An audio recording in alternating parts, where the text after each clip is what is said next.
What's going on, you guys? Paul here with Paul's Performance.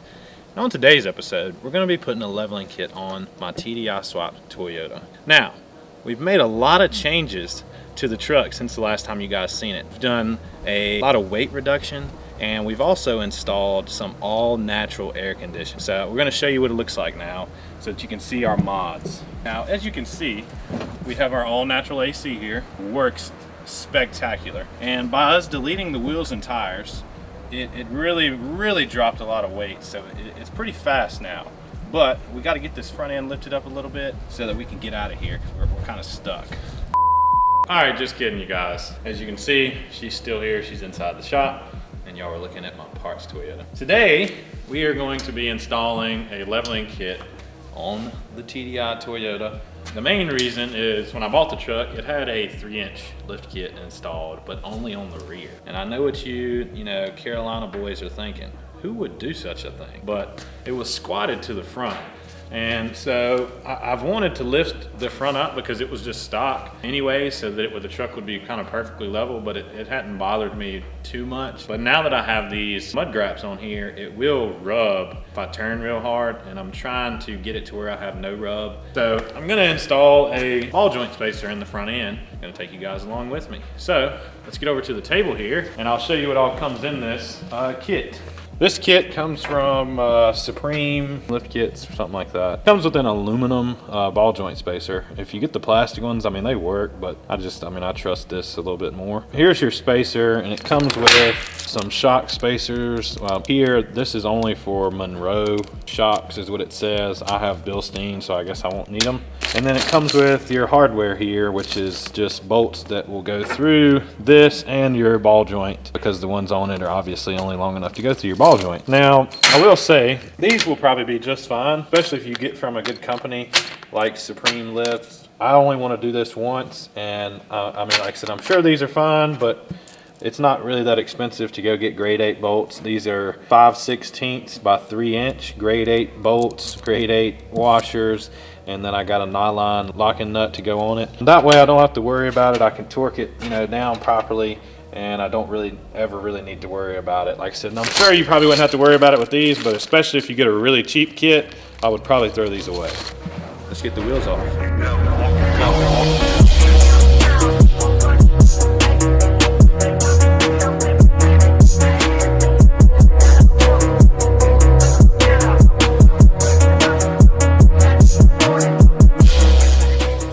All right, guys, so we got our wheel off. We're starting here on the driver's side. I have this jack right here on my lower ball joint. And the reason for that is you could take off all of this stuff. There's a lot of stuff that they say you need to take off to install this. Went and watched a YouTube video, and a guy had a little trick here to get around having to take loose some of this suspension stuff to get his ball joint spacer on. So I figured I'd give it a try, because it seemed like a really good idea. If there's a faster point to get to the finish line, I'm all for it. I'm gonna show you guys what it is. Like I said, you may have seen his video, but he was doing a Toyota pickup. And so what I've done is I had the truck on jack stands anyway, so I could get the tires off. But I have lifted up the suspension on this side until I have almost maxed out where the suspension was. I mean, it started lifting the whole truck. The suspension quit going up, but you can see my bump stop is almost touching. Now that I have that maxed out as far as I can get it with the weight of the truck, I'm stuffing a socket right here. This is what he did. He put a socket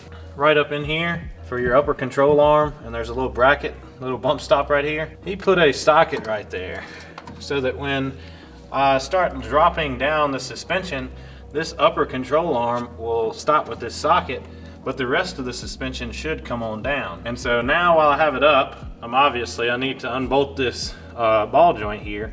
That way, once I drop it lower, the ball joint will come down, and it should give me enough space to get that spacer in there, because that's how he got it. So we're gonna see. We're doing this at the same time. If it works, absolutely brilliant idea.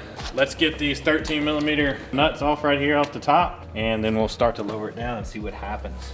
So as you can see here, I'm working with 2 hands, which sucks. But the reason why is some of these ball joints will have a nut and a bolt that hold it on, and then there's other ball joints that will have a stud pressed into the ball joint, in which you would only have to undo this nut from the top. I got lucky enough to get the one where I have to hold the nut underneath, so yay. It's actually not unlucky for what I'm doing, because if you have the studded kind, you're gonna have to get the stud out because you're putting these long bolts in.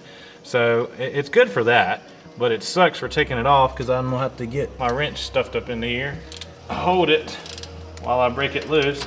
My ratchets wouldn't break them loose or turn them off because of the amount of rust and stuff that's just on it from being on there. I know most of you guys are gonna be doing this by hand, but if you're a mechanic or if you just have extra money to spend, you know, you can always have extra tools. And this right here is the angle impact. And for stuff like this, and your ratchet won't do it, stuff like this will. So, like I said, if you're not a mechanic and you don't use this all the time, this is unnecessary. But for those of you guys who are mechanics or whatever, or you just turn wrenches a lot, like I said, this Milwaukee angle works very nicely.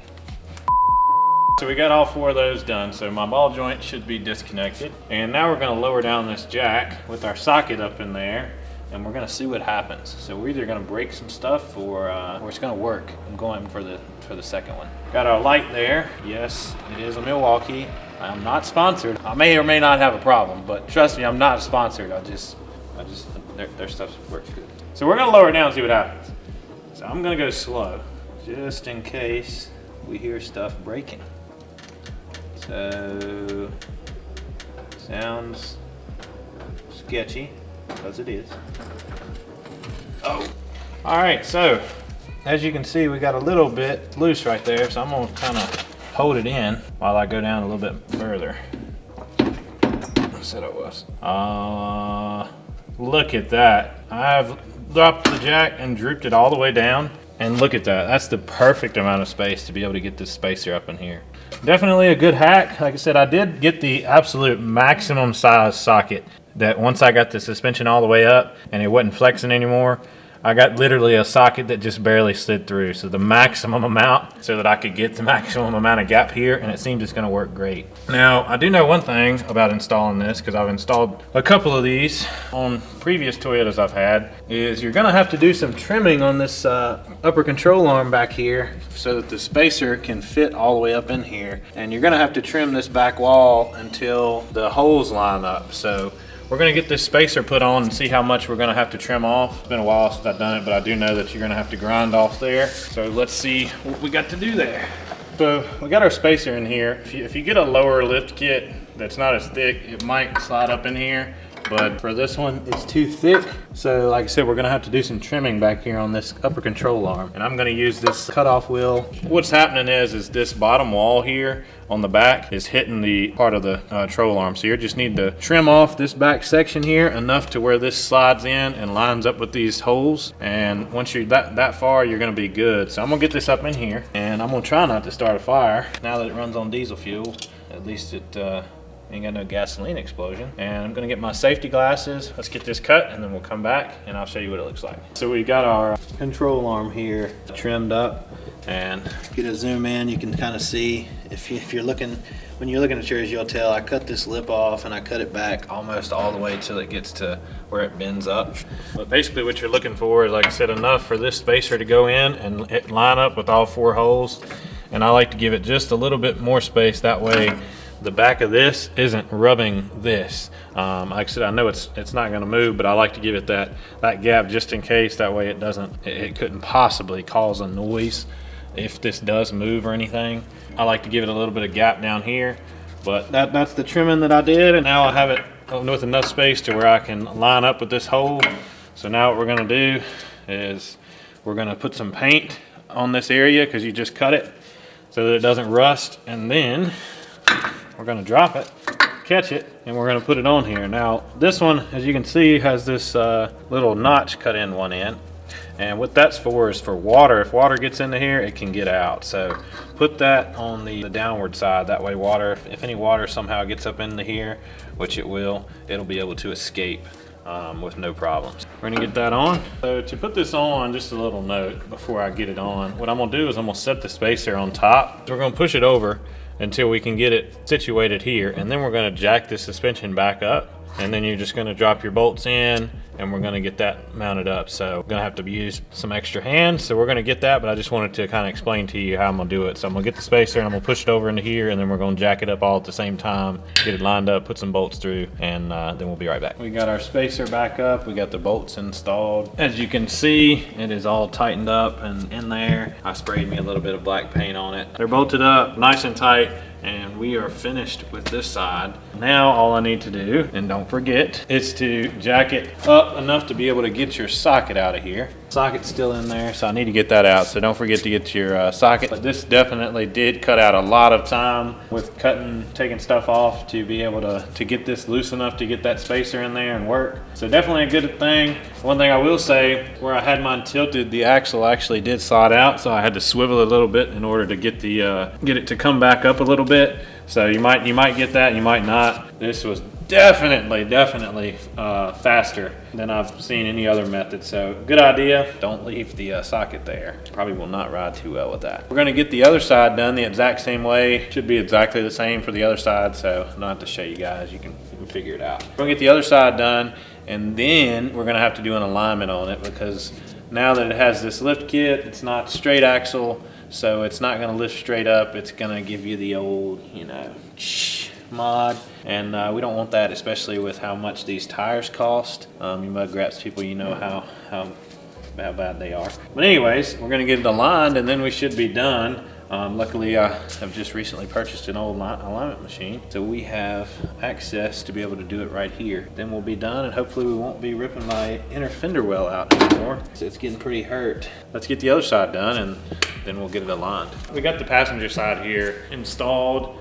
We used the exact same method with the socket, and it worked out perfectly on this side too, so it works. It definitely made it faster to do than taking off a bunch of stuff. So we got it on. I sprayed some fresh paint on some of the parts here, put some racing paint on the calipers, give me about another 100 horsepower. And I'm gonna let that dry before I put my wheels back on. Then we're gonna have to do the alignment.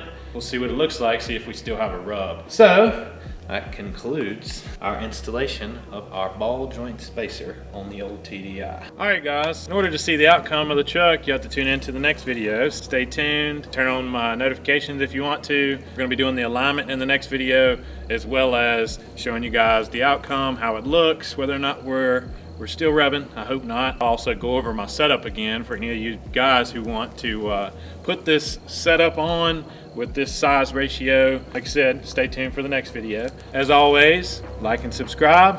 See you guys next time.